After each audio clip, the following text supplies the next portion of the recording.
Hey everyone. Hi Trevor. Hi, Josh. Looks like do we have two people in the audience? We have two people. We actually have people. Hey We guys have we got or people. gals. What up, people? Um, hey Red Dragon. Welcome back. What up, Danny? Yeah, I got your message. I've been super well, I traveled last week for work. And I've been super busy catching up. So I haven't responded, Danny, but I saw your message. um yeah, so tonight, hey, North Country Off Grid, welcome back at the start instead of the very end. We can start now.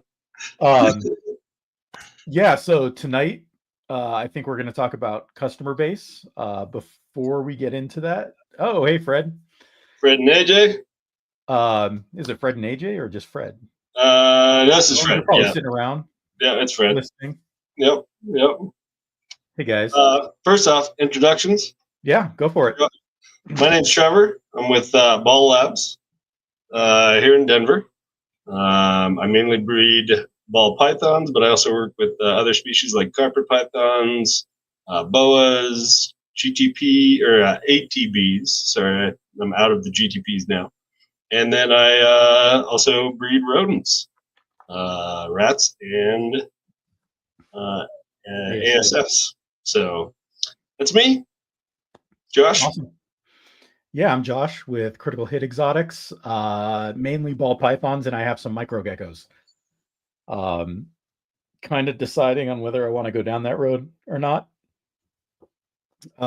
They're cool, but man, if they get out, they're quick as hell, and it is tough to try to catch them and get them back in their cages. Yes. But I have some morning geckos and some spherodactylus elegans right now, and I'm deciding on whether I want to expand out or not. Nice. But yeah, so tonight, customer base. Do you know who your customer is? Are Oh, hey, Mike and Melissa. Hey, what's going on?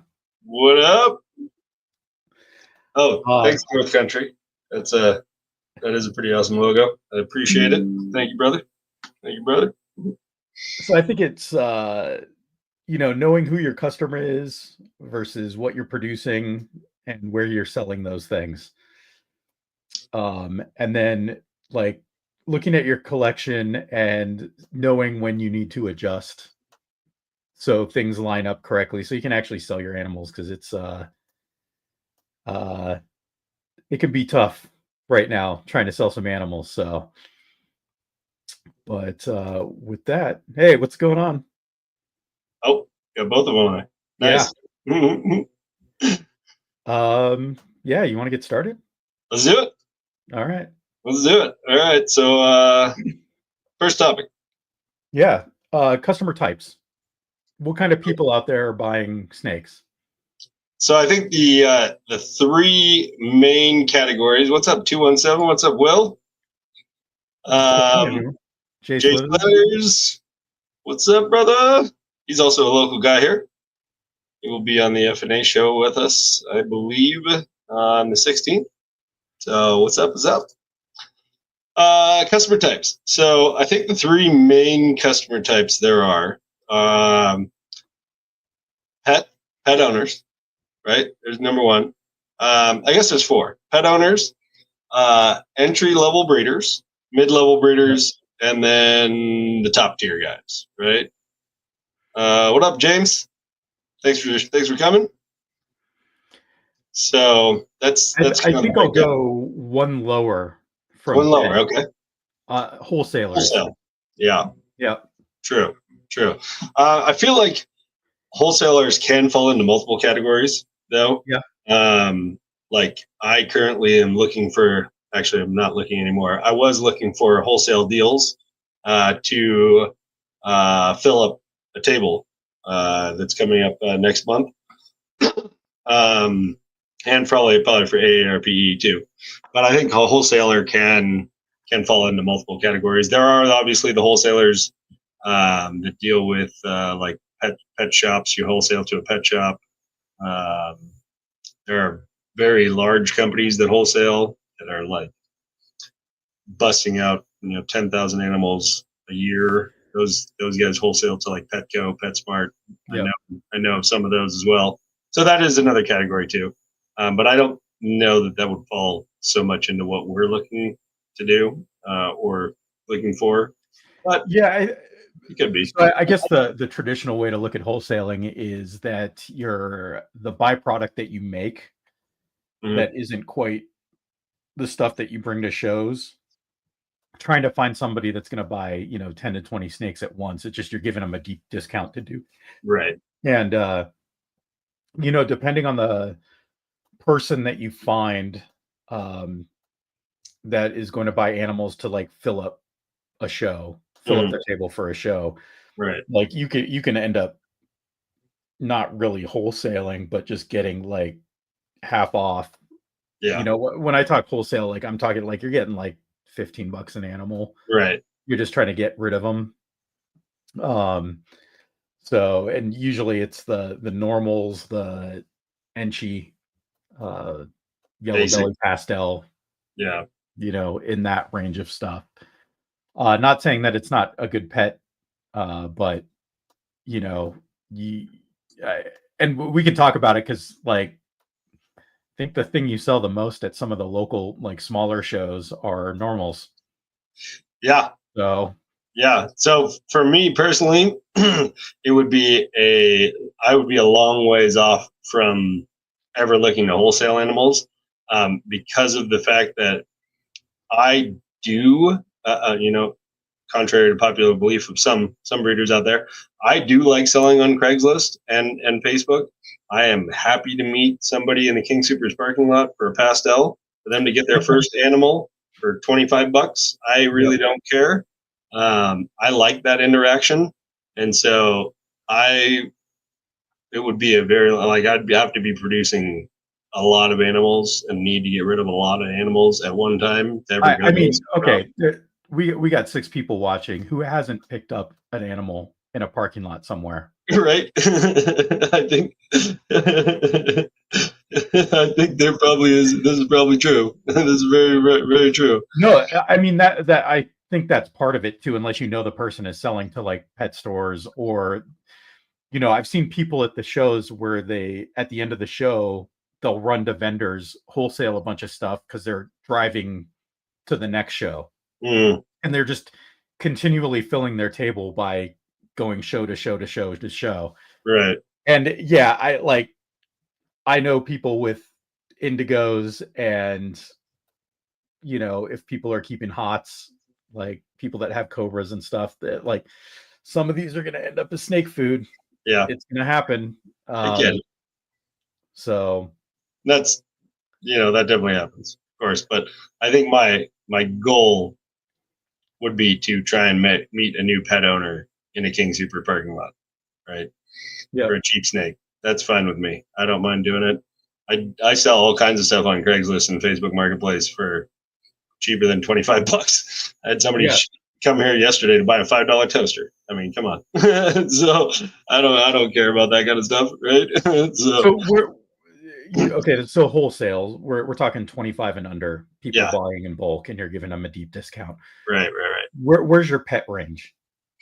Honestly, my pet range starts at like $25 for a normal that I'll meet in King Sears parking lot, all the way up to $200 at a show. I've sold. In fact, I just sold a banana yellow belly red stripe fader for $300 off of. Well, no, she might have found me on Morph Market.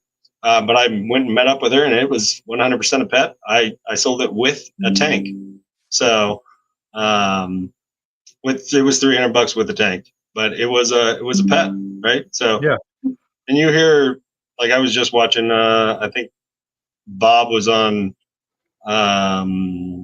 Mike's podcast, and he sold like a $5,000 pet to somebody as well. So I think I don't know that there's really a defined range for pet. There's obviously one-offs. Not many people are buying $5,000 pets, right? But I think my range is probably $25 to $300, something like that, right? I mean, so I think I sold that banana pied at the last show at the October Repticon, and that was $400, and that was for sure a pet. Yeah. Um, so I think the pet range can vary, but I think people that are like looking for a pet for their kid, um, someone that's getting their first snake, I think the common area is like the 300, like the 100 to 300 range. Yeah. Somebody that wants something that looks a little bit different than just a normal, Hmm.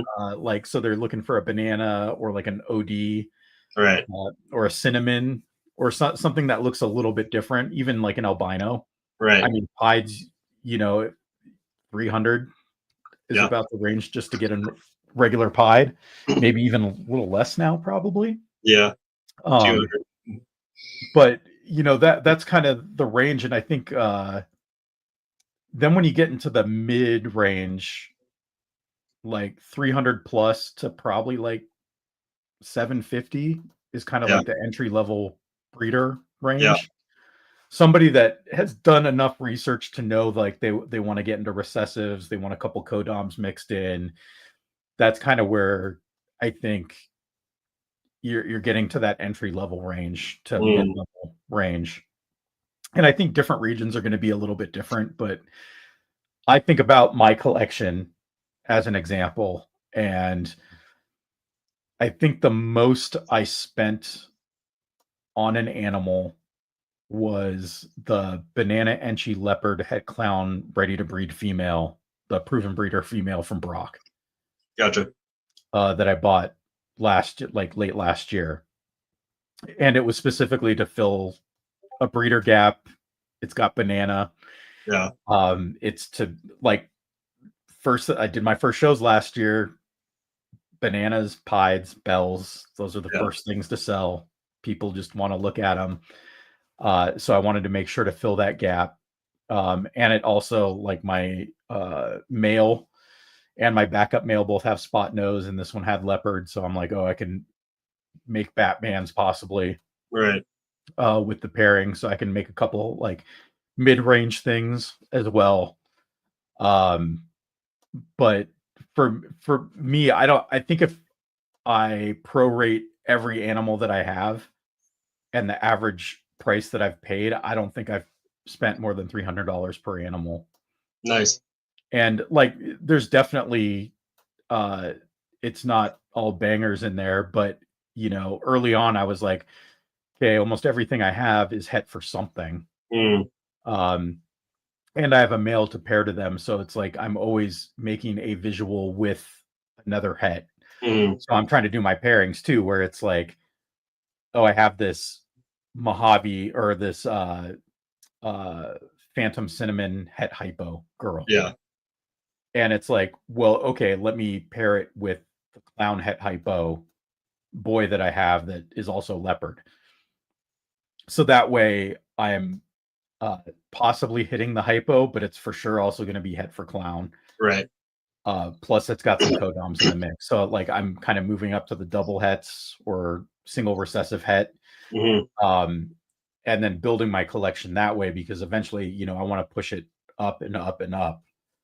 Um but yeah, like so for me, like being an entry level person where last year was my first year breeding, I feel like that's the range I'm comfortable in right now. Yeah. Um I don't know. What about you, entry level? What is your Entry level. Price entry range. level breeder? So you're not buying a pet, you are breeding. So like, what would I sell? What would I buy? So What do you think the price range is? What are some yeah, of I your think things it's in the same. there? I think 300 to 1,000. Okay. When I was an entry level breeder, which I somewhat still consider myself an entry level breeder, I bought quite a few $1,000 snakes. This was also, you know, because of the way I wanted projects to go, and I was fine with $1,000 because I saw the ROI in it, right? Yeah. And that's what the only reason I would spend that kind of price on something. I'm very ROI oriented. I've been in sales for over 20 years, right? So I'm fine with $1,000 snakes. That works out well for me. I probably would never get to the point where I'd buy a $5,000 snake. I don't think that's for me. The way I also look at it is, as you go up in customer tiers, you lose volume of customers, right? So the guys making $20,000 to $50,000 snakes, how many guys out there are buying $20,000 to $50,000 snakes, right? So you're walking into a much smaller market when you're going towards that route. And I like the idea of having a larger market when you're looking at sales, right? Getting into that pyramid scheme. Yeah, there's the pyramid scheme, right? So I think $1,000 is a decent investment on an animal that works into a project that you're looking to go for, right? So, but I think, yeah, so I don't think, as an entry level breeder, if you really wanted to be serious about it, you should be buying a whole bunch of $100 and $150 snakes, $200 snakes, right? I have bought some, right? I just bought one. I bought or I should say I won it in an auction. HGW Hurricane Heck Clown Girl. So we should get into that when we talk about places to buy and sell snakes. Yeah, we will. Because right. Auctions, Palm Street, those are very a little different. It's a little bit different, and you definitely get more bang for the buck. Like when I was buying a lot of stuff when I first started and got into breeding, auctions weren't around, but I'd wait for Black Friday sales till people Garrick putting his 50% off sales. Yeah. I'd wait for those things to pop up, and I'd save, and that's when I'd buy stuff because I get more bang for the buck. And even though I'm spending $300 an animal, I was getting $600 animals for that price. Right. But so mid-range, I would say probably that 800,000 to probably 2,500. Yeah. Is probably that mid-range. You're reinvesting, or you just have a lot of money getting into it. I think Miguel's a good example of somebody that just had money and had a business background and was able to jump in kind of in the deep end right away. Right. And he's doing very well. What's that? He's doing very well. Oh yeah. No, yeah. I think it's great. I remember it's funny, if you go back and watch a lot of his early YouTube videos when he's unboxing pinstripes and stuff from 10 years, it's fucking hilarious. Yeah. But yeah, and then for me, the high end is 2,500 plus. You're looking at buying animals where you're going to end up making, you're shooting for odds to make world firsts and be at the cutting edge of things. Right. And you are spending, $5,000 on a couple, a female, maybe 10 to 15 on a male. Right. But you're looking to hit those animals where you're holding stuff back, but then selling things for 30, 40 grand. Right. And like you're saying, you end up selling to a lot of the people that you bought from. Because you're going a slightly different direction. You hit something that then they need, and the back and forth. And you might only sell a couple animals a year at that price, but you only have to sell a couple animals to be to make it worth it. Right. Whereas if you're selling $300 animals, you're selling 20 to make one $6,000 animal. Sure. Where my problem lies in that is risk versus reward. Yeah. Let's say you buy a $5,000 male and a $15,000 female, right? And you got two separate breeders, and they're two very different snakes, and your intention is to pair the two of them.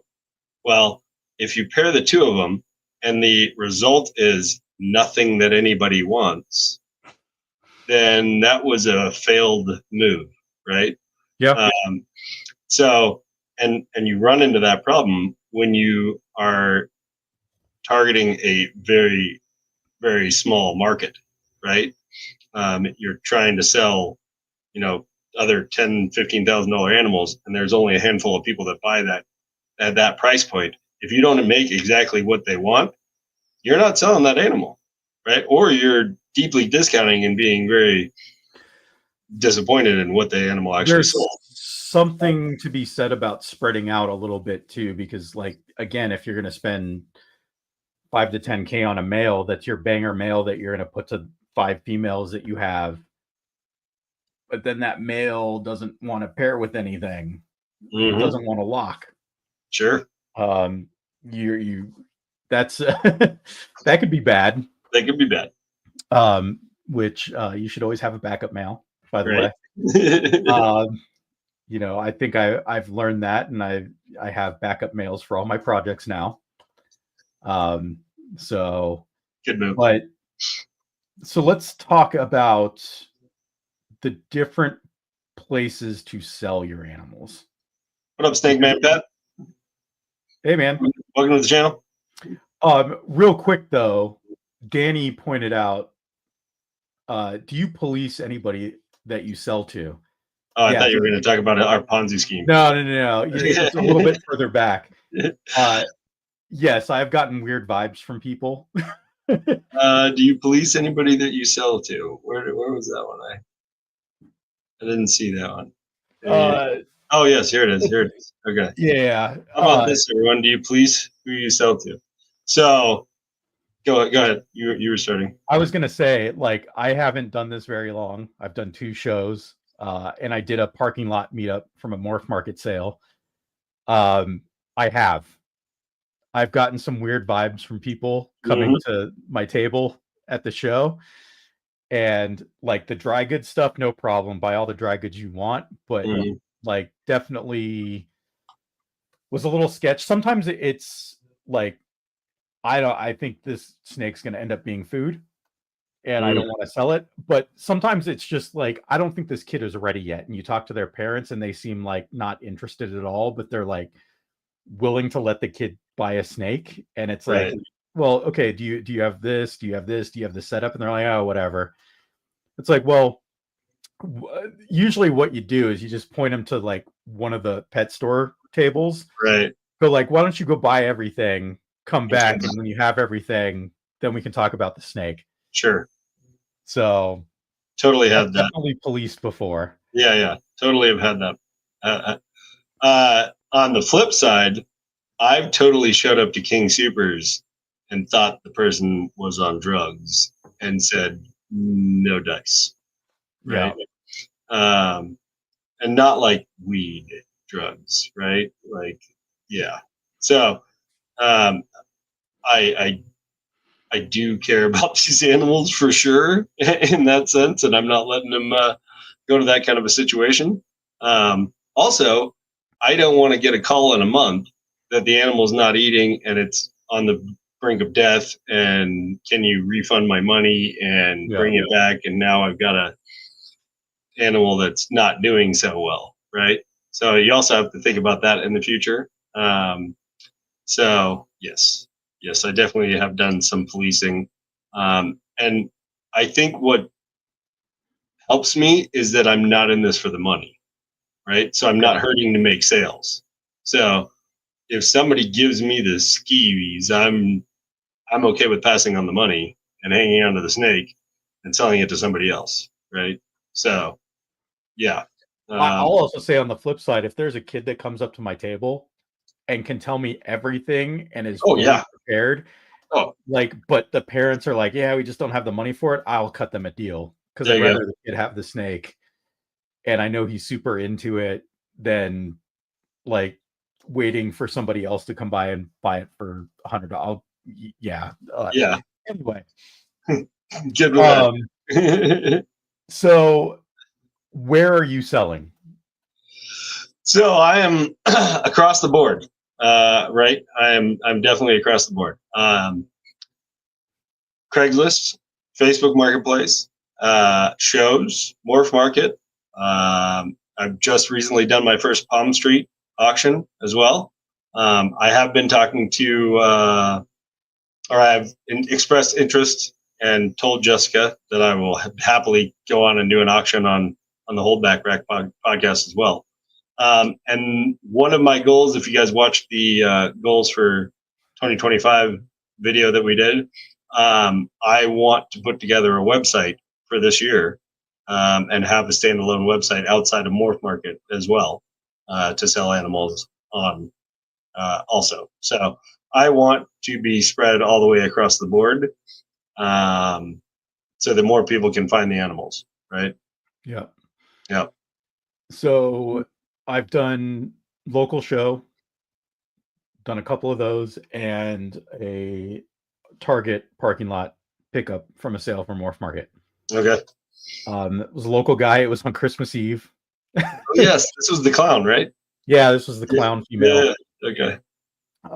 Super good guy. Like drove up from Colorado Springs, which is like hour and a half drive, to pick it up on Christmas Eve. So that's where I'm at right now, and I feel like if I divide things up a little bit, so if we go back to like the wholesaling, you really have to know somebody. Yeah. Like you have to have that contact. You have to, or just reaching out to people. Like, you could even jump into like the HOTS community. Yeah. And go like, hey, like this is, if you want to do that. But if you're looking for the guy that's selling to PetSmart and Petco, or the guy that's doing the show train across the country, you have to know somebody. Yeah. It's a really hard thing, I think, to find your way into the wholesale market, especially with the market being down, because even the wholesalers are selling less and they're not buying as much, so they're even cutting people out. Mm-hmm. Then we talk about the local shows, and I think that's the next step up, is you're doing your local shows and you get the mix of people getting pets, entry level breeders, depending on where you are in the country, maybe mid level or high end breeders. Because I think in certain regions where there's a large group of breeders and breeders that are breeding high end stuff, the show is just gonna have a higher tier. Sure. Like I went to the Pomona show while I was out in LA for work, and it's a different level, it's a different variety, but also a different tier of animal that's there Of that course. I'm used to. The weird part, and we were talking before we went live, was I think Palm Street's in between the wholesale and local shows. I feel like the auction platform of people looking for deals is kind of like this weird in between. Mm-hmm. Of it's kind of a way where anybody can wholesale if they need to. And it's kind of the same with Morph Market auctions, right? Right. Is you're not going to get what you have it listed for, but you're going to get rid of it. Yeah. And Palm Street's great because you can do it like in an hour show at night. You can get rid of 20 animals. Right. You're just gonna it's basically wholesaling. Yeah. You just have to do an hour show to do it. And pay Palm Street for it. Yes. Yeah. And ship. Yeah. But yes. So the local shows, at least around here, I feel are like you're selling that up to 300 range stuff, Right. maybe a little bit higher with entry level breeders that are at the show. Right. I know I was that person buying $350, $400 animals. And then once we get above that, we have Morph Market. Yeah. Right. Morph Market is very saturated though. Very. In comparison. The actual number of animals on there is slowly going down. Mm-hmm. Like we've hit sub 36,000 recently, depending on when you check. Mm-hmm. And I think when I started, like I was scraping data from the website, and I've been doing that since like mid last year when it was at like almost like 42,000. Okay. And it doesn't go down by a lot, but it's slowly going down. Now we're hitting baby season. People are going to start posting. Yeah. And I have to imagine there's at least twice that many animals out there because all of us are lazy and don't post on Morph Market. For sure. We never update Morph Market. For sure. It's like, it's such a pain in the ass. I don't want to do it. There's a huge amount of us that are falling into there's that. probably like 70,000, 80,000 ball pythons out there. You just have to go to shows in other places. I have like less than 20 on Morph Market, and I probably have 60 available right now. So yes, I'm in the same boat. Then a step up from the local shows, we have like the region wide or countrywide shows. Yeah. So these are this is like Tinley, the Super Show. So the big ones that everybody comes out to go to. You're just going to see better animals there. These are probably the places where people are selling the $20,000 animals. Sure. They're picking them up there. I also feel like a lot of the $20,000 animals are backroom deals. Oh yeah, for sure. I've listened to podcasts where Bob will be on there, and he'll admit that he talked Justin into a holdback rack sale that I'm sure was very up there, right? Yep. So it's funny that you look on Morph Market and you see some of these animals that are up there priced, and I don't know that they actually move off there. I don't know. Yeah, they're very pretty to look at. Mm-hmm. Like I want to get a sunset male. Right. I have done business with Brock before. If I buy one, I'm probably just reaching out to Brock. There you go. Right. And saying, what do you have right now? Because I have the money right now. I'd probably just text Steven and be like, send it to me. Right. There are people that I know are like Stephen Courtney. There are people in the project that I know are in the project that I would probably just reach out to and say, hey, what do you have right now? This is kind of what I'm looking for if you have something around here. Right. I would do the same probably if I was getting into monsoon. If I was getting into anything high end, I would probably do the same. Mm-hmm. So I don't necessarily know if Morph Market is the best place. I do want to say I think Morph Market is going in a great direction. Just working in software and knowing how much work and money goes into a platform like that and how much has rolled out since Darian has taken over. Mm-hmm. Like that platform is so much better than it was. I know there's people that don't like it. That's fine, but I know how much effort goes into it, and if Darian didn't give a shit, he wouldn't have put the effort or the money into it. Right. Like I think today they rolled out the buyer protection or the seller protect, one of them, buyer or seller protection, and they're gonna probably roll out the other soonish. Oh, okay. What's that about? I haven't heard about that yet. Yeah, I think if you log in right now, if you qualify, you can get it's like the verified mark on Twitter or something. Or X, where it says there's a $500 buyer protection. Gotcha. On everything. But yeah, I don't know how much higher end stuff happens on Morph Market or these. I would think the shows where it's like, hey, I'm going to buy this I'm just going to meet him at Tinley and pick up the animal. Exactly. Yeah. I think a lot of those are based on relationships, right? This is such a small community anyway, especially when you're at that level. Everybody knows everybody and everybody knows what they're working, right? Unless you get a random like NBA basketball player that just wants to blow Trent 20 grand, right? You pretty much know who's got it, what they are. You can talk to them about price. Everybody knows what's going on, right? So, yeah. And the funny thing is, a lot of times when those animals are sold, everybody knows who bought it, and everybody knows who sold it, right? So, yeah, Josh, Jay Slithers, you you've had to ship 5 animals through their shipping, getting the Oh, label from them, yeah, that and you've had to disqualifies me. have your paid membership for a year. Okay. Yep, that disqualifies me. I play.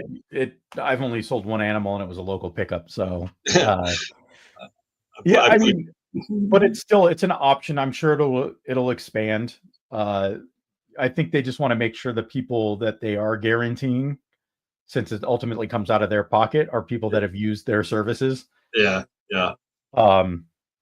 So yeah. Anyway, at least I'm the so that's kind of my breakdown of right. like the platforms in the tier of animal that sell on those platforms. That the other thing with Morph Market is that if you are selling pet quality animals, anything sub $700, that's like 80% of the listings on Morph Market. Right, So right. so you just get washed. Yeah, Like there's so much noise there if you're selling things that are under $700 that it's like either you got to auction it just to get rid of it, or you just got to hope that people know you well enough right. that they're looking you up and follow you and they want to see what you're producing and they're going to buy shit from you regardless. And at that point, if they know you well enough, why do they even waste time going to Morph Market when they could just text you, right? I'm going to say this as a socially awkward person that's probably on the spectrum, is like sometimes I just want to hit the buy now button. I don't want to talk to anybody. Yeah, there you go. I am the complete opposite. I'm going to hound you. I'm going to know your phone number, email address, social security number. We're going to be best friends before I buy an animal from you. That's for sure. Right? I'm fine bullshitting about reptiles and stuff that I'm interested in, but Yeah, I'm so socially awkward when it's anything else. yeah, Like aside from work and stuff, it's like I have to prep myself for being social. yeah. Um, so yeah, it's tough.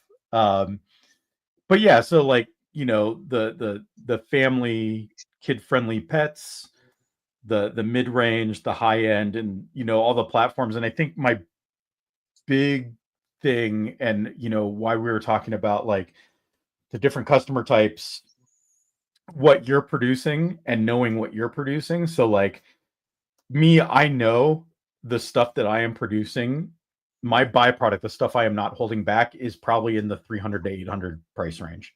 Gotcha. Yeah, And like the real non-hits are like the $125 stuff, like right. definitely the pet quality stuff. Um, so now that I know that, I know the platforms, I can look at my collection and know where I need to be selling my stuff, Mm, or those are my knobs, right? The animals that I have, the what I'm producing and the price of those things. So mm, once I know those and I know like, oh, I want to create higher end quality, these are the knobs that I have to switch. sure. Um, so like if I want to produce higher quality things, I know that a lot of these things are more social networking, backroom deals, Hmm. people knowing me, knowing what projects I'm in. And so I got to do more work, and work that I don't necessarily like, to be in that room to Yeah, sell those things. right. So do I want to change my collection to hit? Do I want to go out and spend $5,000 to $10,000 on a monsoon male, Right. or getting some double head or triple head thing, um, to try to work that if I'm not ready to be in that room? Right. Probably not. Yeah. Like, and I feel like most of the stuff I'm holding back, my higher end stuff, is that $800 to $1,000 range stuff. I'm not selling it. The stuff I'm Yeah. selling is like 400, 200 to 400, which is like right in that local show range to me. Right. Right. So it's like, so now I look at it and go like, oh, let me focus on local shows and doing more shows. Mm, If I can get that, plus doing this podcast, plus posting regularly, like, and people know who I am, hmm. start following me, then maybe I can think about moving up Mhm. a tier. But until that happens, like I have to look at these three things and go like, where do I actually fit? Right. And that's I think where the question came from. Do you know who your customer is? But also, do you know what your business is?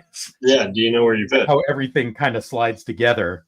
Because if you don't, you can end up in a bad situation where you have like $10,000 animals that you can't sell because you don't know nobody. Right. And nobody knows you. Yeah. Right. Yeah. I think having a quality plan and target in place is a good way to go. Right. Who are you marketing to? Is that who you want your customer to be? Right. And is that what you're producing? I think that's a good route Yeah. to go, right? I'm very spread all over the board because I like everybody and I don't give a shit who you are, right? And I like all the animals, right? And so I have a different plan than most, right? And it's funny because you hear a lot about these, be specific, all this kind of stuff, and I never get shit about what I'm doing, right? And Yeah. so it works well for me, but I think that there a lot of people, but I'm also not in it for the money, right? So it's different for me, I guess. But I think that a lot of people should um, have a plan, have a goal, have a target, know what they're doing, right? And I think that's probably best structure wise to reduce the amount of people that get out of this. And Yeah. that's what I really don't like is the unfortunate. I mean, I understand people have issues that come up, and you need money and all that kind of stuff. I mean, we've been talking with somebody locally here. It's going through the same thing, and I understand that kind of stuff happens, right? What I don't ever like to see is somebody that can't sell any snakes, and then they get out because they can't sell any snakes, and they don't feel like it's working for them. Well, you Right. probably hit a pothole somewhere along the way, and you got a flat tire, and you didn't understand what you were doing. You didn't have a target. You didn't have a plan. You didn't have a structure set up. You didn't know what you were. It was throwing spaghetti at a wall, hoping something sticks. And that's rough, right? And I feel really bad for people that get out because of that. That's very disheartening to me, right? Um, Yeah. Like a lot of it to me is just planning. Um, so like, man, a lot of people during COVID got in when they saw a lot of money that's so true. and they bought a bunch of animals. I don't think realized how much it cost to feed everything, the infrastructure part of everything, buying racks, um, bedding, electricity, like everything that goes along with it. And it we're not in a point in the industry right now where stuff is flying off the shelves where you can't keep hatchlings. A lot of people give a lot of people shit for the way they run their business, but like Mhm. if they love what they're doing and it's their grind and they like it, Yeah. like don't shit on the grind. No. Like the only thing I'll shit on is if you're treating your animals bad. Yeah, Like for sure. that's it. That's 100%. Um, I think I've seen a lot of people give a lot of people hate because they're just breeding pet quality animals, and it's like, well, that might just be their business. Yeah, that's what they want. Like, there's a lot of pet store owners that also breed, and they know the people coming through the door aren't buying $1,000 animals. They're buying hypos, a Mojave hypo, a pied. They're buying $300 animals, Hmm. and anything that they put in shelf space that's over 500, they probably know it's going to sit here for this long, Sure. and I could have flipped through 3 or 4 of these other ones in that time frame. Hmm. It's like, you look at businesses like Target, Walmart, they know exactly how much every square inch of their store makes. Oh, And if 100%. there is a product on that shelf that doesn't make that money, It's it's on gone. clearance, even if it was something that came in a week ago. Yeah. and they're putting something else there. They don't have time to mess around with trying to figure out what works, right? Absolutely. So I don't Yeah, know, like, scientists dedicated to that. Literally, I was a manager at a Walmart. I yeah, know all about it, right? yep, I managed 3 different departments, and it really taught me a lot about business and the way to look at things.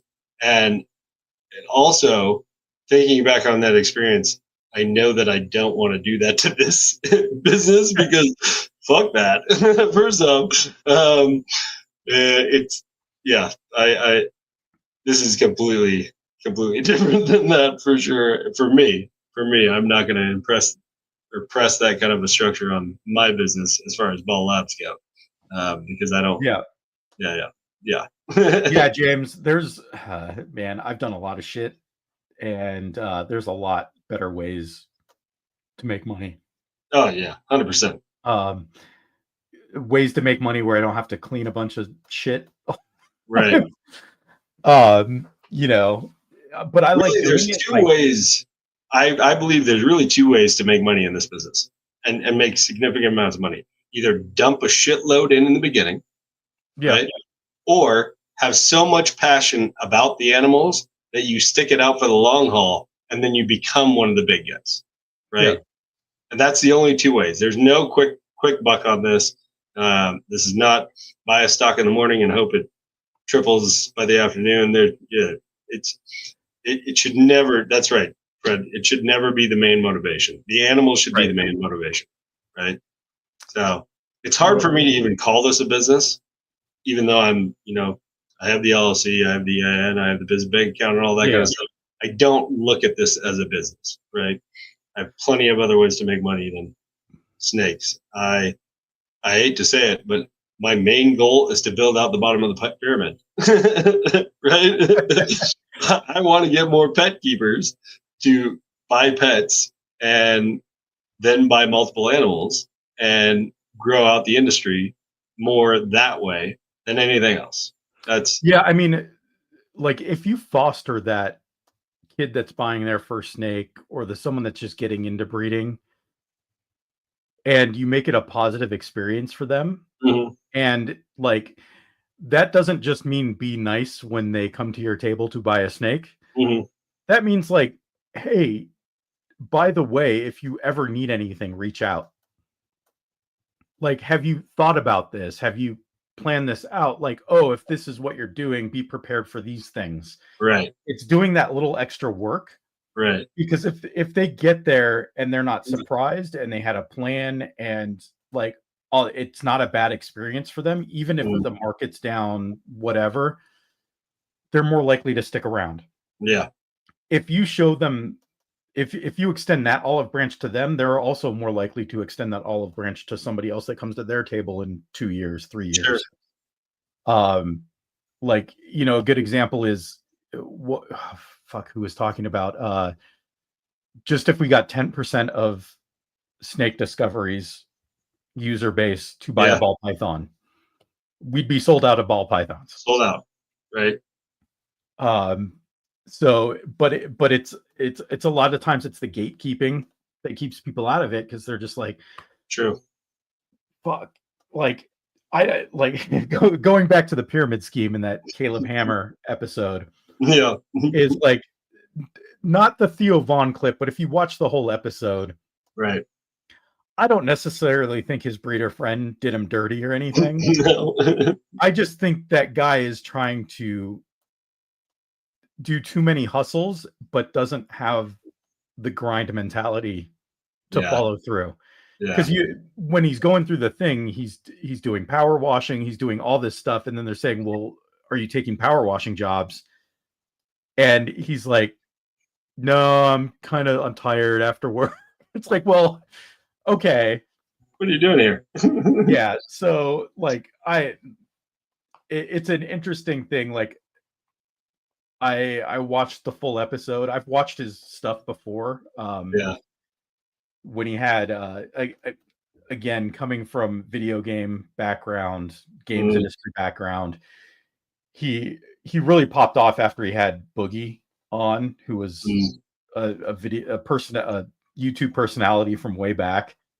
Um, And I think some of Caleb's content has kind of shifted a little bit as well to be more sensationalized, almost like prehistoric pets. Mm, yeah. Um,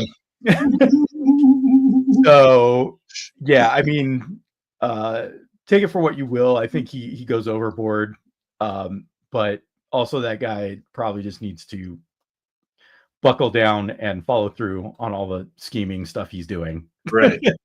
Either that or cut some out and just focus. Yeah, I mean, Fred, more Keymasters if we want to go to the Ghostbusters route. Right. Coincidentally, I worked on the Ghostbusters video game. If anybody did, the one that came out recently, or not even recently, it was like 2 years ago. But yeah, um, so yeah, I That's don't what, know what else. Like again, like I think anybody in the audience or anybody that's watching afterwards, like if you really sit down and look at what you're producing, who those animals belong to, and if you are selling those in the correct format, um, you can just drop those in.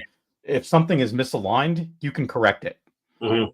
And it's something that you should do as a, again, like you're saying, it's a business, but you do it because you love it, but it is still a business, right? Right. You don't want to have to get rid of everything because you didn't take stock of what's going on, and all of a sudden you're in dire straits and need to get rid of everything because financially you just can't do it anymore. Right. For sure. So yeah, I think it's always good for anybody just to. I do it constantly, and I know I've mentioned it before, and I'll harp on it, but I'm always looking at everything, going like, how can I adjust to make sure I hit my goals? Mhm. I do it once a month, um, and it's I always add to that repertoire, or there's certain areas where it's just excuse me, things get instinctual, and you kind of just know, Mhm. like, oh, something's off here.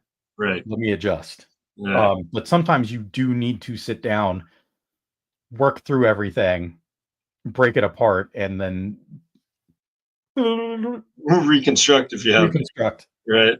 I think that is another thing that I don't think enough people talk about in this industry. Um, Being nimble and being able to pivot is key for this industry, right? Um, I feel, and it just could be me in the way I am, right?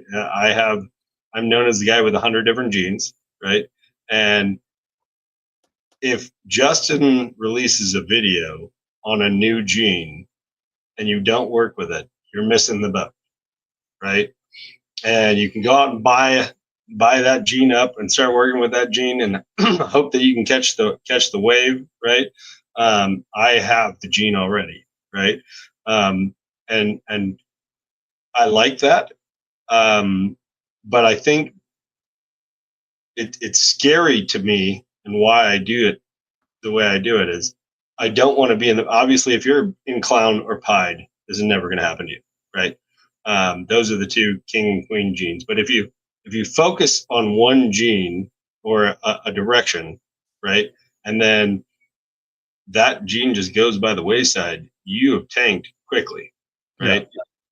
And that's scary as well.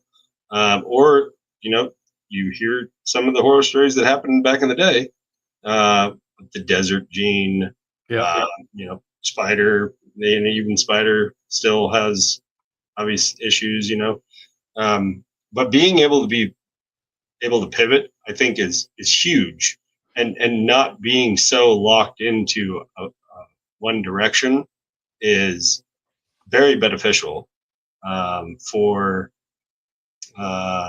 for this industry, right? And not to mention, I don't even have 100 genes for that reason. I have 100 genes because I think there's a fucking cool 100 genes out there, right? I like all the different genes and all the different colors and all the different patterns, and I just like them all. That's why I have them, right? Um, so I think that you shouldn't focus on one direction. I think you should be nimble and be Spread your wings. That's what Yeah. that's what I'm gonna say. I want to comment on James's comment here. The got a plan for the goal and stick with the plan. Um, I'm going to elaborate a little bit here. So let's start with the one failure to plan is planning to fail. Right. Um, but also follow up with everybody has a plan until they're punched in the face. Mm-hmm. You True. have to be able to look at things and realize that your plan is no good as well. Mm-hmm. And you need to change the plan. Mm-hmm. And if you don't have that foundation where you put the plan together first off, it's going to be a lot harder to figure out that something has failed. Like if you have a plan and you're sticking to the plan and something is off, it's a lot easier to go like, something's off. Let me look. This is what's off. I can fix that. Sure. As opposed to like, something's off. I don't know what it is. I've never really looked at this before. Fuck, I need to figure it out. Right. And it's I'm going to go back to project management and software industry. As a project manager producer in video games, people would look to me to go like, what's the plan? What are we doing here? Mm-hmm. But software changes so much. Mm-hmm. The way one person implemented something may dictate what happens. And a lot of times you have to say to them, like, this was the plan, but we need to change it.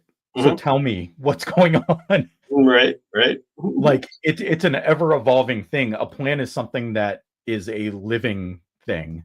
Right. And it changes as you go until you hit a finish line, or at least a point where everybody goes like, we're done.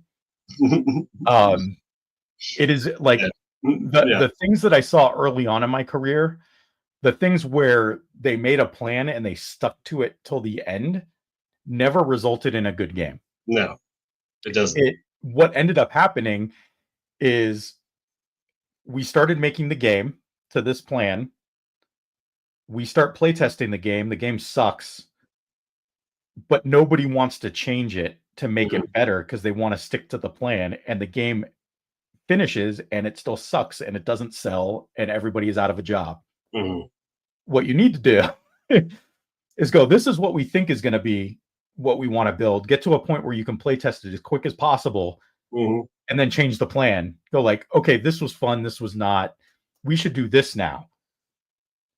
Okay, now it's a little bit more fun because we changed the plan and focused on the fun things, or the things that would make the fun thing even funner. And then you get to a point you play test again, and so on, and so you iterate, as opposed to just like early on in my career, early 2000s, 90s, when everything was done waterfall, which is a methodology of you plan everything out and you just rush to the finish line. Every game I worked on sucked. It was not fun.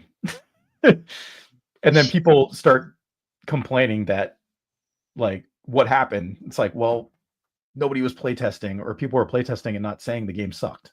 You need to say the game sucked. Anyway.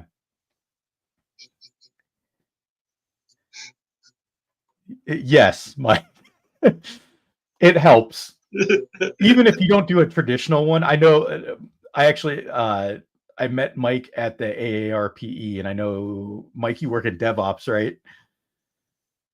I think that's right. So yeah, even if you don't do something traditional where it's like you go through the pros, cons, what you can do better, what needs to change, even just talking about what went wrong and adjusting, even if it's 15 minutes, even if you got to get up and talk to people individually, just helps. So again, 90% of the shit that I run into is just because one person didn't talk to another person. That's it. So I agree with Fred too. Fred says, to me, it's more like riding a dirt bike. Keep your eyes on the horizon where you want. Or wait, this is FNA, so that might be AJ. Sorry. That's AJ, I think. Yeah. Keep your eyes on the horizon where you want to be, but move accordingly and watch out for those trees. That's right. I 100% agree. I think the plan is I want to breed ball pythons and I want to sell ball pythons. But I think you should be nimble throughout that entire process. Maybe today you want to sell pets. Maybe tomorrow you want to sell $20,000 snakes. I don't know, right? But just do what that's the plan. Is I want to breed ball pythons and I want to sell ball pythons. That's the plan. Well, that goes into your comment before where it's easy to do that if you have a lot of money. And the saying is the easiest way to make $1 million is to have $10 million. Yeah, absolutely. Right. quickest way to lose 9. Yeah. So like, yeah, but you can, if you think about your process of going from making those pet animals to those $20,000 animals, sure, don't think of it as just like one jump to that. You got to break it down into like, okay, like this year I'm making $500 animals. Next year I'm hoping my average is 600. The year after 750, then 1,000. And you got to understand that the money that you're making, you're not going to be able to pull from that. You got to put that back in. Right. Whether it's paying for food, it's like the plan that I have right now, I'm not pulling anything till 2028, most likely. Everything I'm reinvesting back into it. And I'm fortunate that I have a job where I can do that. Yeah. But I know a lot of people also, and this just goes back into the failure rate, is I don't think people plan for it well enough. Right. They get into it, they jump head first and don't realize until maybe it's too late for them. Where if they had a little forethought, and that again is when that person bought that first animal for you and they said, yeah, I'm interested in breeding. What could you have done to make that transition better for that person rather than a failure and a dropout? Ask what their real goal was. Yeah. Right. Get into the nitty gritty on what the goal is. Right. And it's not about the goal, I want to breed clowns. Right. It's the goal of, I want to get to 100 clutches a year. Right. That's the kind of goals and plans that I want to talk about. Right. Yeah. If somebody says, I want to breed, okay, let's get into that.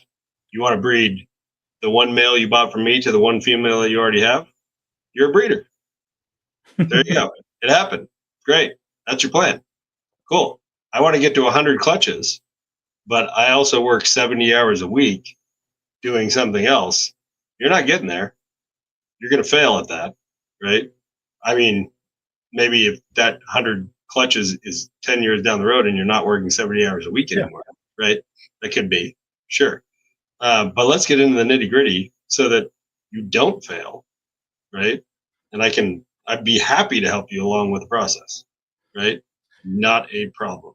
I wonder how much of that boils down to like the perception of, it's the iceberg thing, right? You only see the part that's above the water. It's like people look at Justin, right, and they see this big success, but they don't see everything that happened the last 25 years to get him where he's at. 100%, especially if you came in during COVID and you watch a canoe video. So these people have these plans as like, I want to be a ball python millionaire. Yeah. Which there's very few. Right. But like, I'm not saying anybody can't do it. Like, I think people can do it. It's just, again, you got to be smart about it. Sure. And like, they just want to jump straight from buying that animal at the show to that. And it's like, again, the only way that happens is I put $10 million in to make $1 million. Right. I'll be completely honest and blatant with people. I don't have a problem with that, right? I want realistic expectations. Yeah. And I don't give a shit what anybody thinks about me. I never have, right? So I'm down to just tell you the reality. And if this is the reality that you want to make it, let's get there. Let's break it down. Let's talk it out, right? Yeah, I find it. I think that's in any business, though, right? It's not just about ball pythons. Having realistic expectations. But it's also, this is a different thing where a lot of people go from this being a hobby to a business, but they keep the same mentality when it was a hobby. Sure. And if they are trying to make it a business and trying to make it their sole income, you kind of have to think of it as your business, Yeah, not just this thing I do on the side. for sure. You got to be. It's 8 hours a day, 40 hours a week, right? That's Yeah. what you got to do, right? If this is what you want to make your main thing, make it your main thing, right? For sure. And I'm sure we'll talk about this in its own topic at some point. Yes, we definitely will. We definitely will. Right. But yeah, I think that's it. Yeah. That was a quick hour. It was. Next week we're gonna have a fun one. Oh man. Let's get into it. For all you Denver or Colorado, if you're not in Denver, folk, we're going to talk about state legislation next week. Let's do it. Talk about PACFA, at least for us, but like for people that aren't here, like it's important to know that there are governing bodies. You start with the Department of Agriculture for your state, and usually it trickles down from there, and they might have different areas that manage different things as well. Or you could be in a state that just doesn't regulate anything. And you don't have to worry about it. But we are dealing with some shit here in Denver, and we're going to talk about it. We sure are. So join us next week.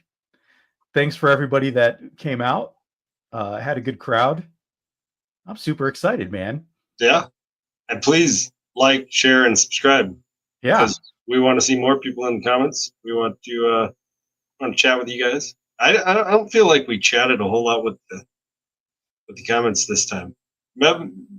We can definitely. I tried to keep an eye on questions and stuff. Yeah. I was just kind of clicking over here. Go the entire time. But yeah. But part of it is they can keep themselves entertained while we talk. At some point, it gets to be where we're not really here and they're just talking to each other. And that's cool too. Yeah. I've totally done that in the comments. But right on. All right, all. All right. Well, thank you, everyone. Awesome. Thanks for coming out. And I'm sure I'll see a lot of you at the show. Yes. Oh, I think there's a show this weekend, actually. Is there? I think it's the Colorado Springs Show Me show this weekend. Oh, okay. I think some people are going to be there. I think Proxima's going to be there, right? Mike, Melissa? If you didn't bail already. We still have 9 people here. The probably is still here. It's a fun show. Yeah, I think that Show Me show is next weekend. Then the 22nd, 23rd is the Repticon. Yeah. March. Yep, that's when we're doing. But February's over at the end of this week, so we'll be in March. We'll be in that show. Real quick. All right, I'll talk to you later.